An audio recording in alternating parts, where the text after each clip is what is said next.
बहुचर्चित नसरापूर अत्याचार प्रकरणात कोर्टानं निकाल दिलाय। पुणे जिल्ह्यातील भोर तालुक्यातील नसरापूर येथे महाराष्ट्र दिनी 3.5 वर्षाच्या बालिकेवर अत्याचार करत तिचा खून करण्यात आल्यानंतर राज्यभरात संतापाची लाट उसळली। गुन्हा घडल्यानंतर अवघ्या 2.5 महिन्यात या खटल्याचा निकाल लागलाय।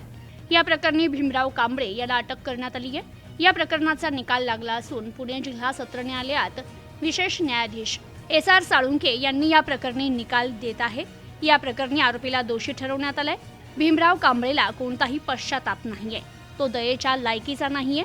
ज्या मुलीनं त्याच्यावर विश्वास ठेवला त्या मुलीवर त्यानं अतिशय घृणास्पद कृत्य केलं। वैद्यकीय तपासणीत भीमराव कांबळेनं या मुलीवर विविध प्रकारे लैंगिक अत्याचार केल्याचं समोर आलं असल्याचं सरकारी वकिलांनी सांगितलं। तर या लहान मुलीच्या अंगावर 18 जखमा या आरोपीनं लैंगिक अत्याचार करताना केल्या।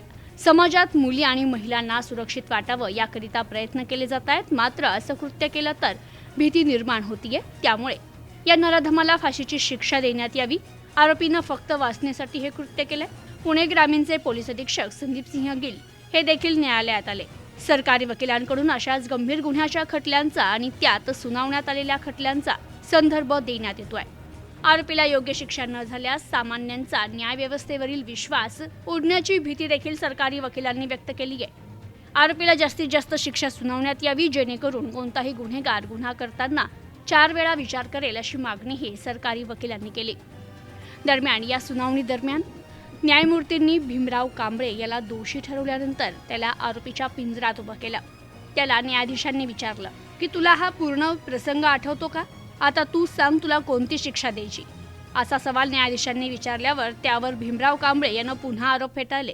तो म्हणाला की मी त्या दिवशी त्या मुलीला गाठीशेव खाण्यासाठी घेऊन गेलो होतो। त्यावेळी मी पाय घसरून पडलो आणि त्याच वेळी त्या मुलीच्या डोक्याला मार लागला।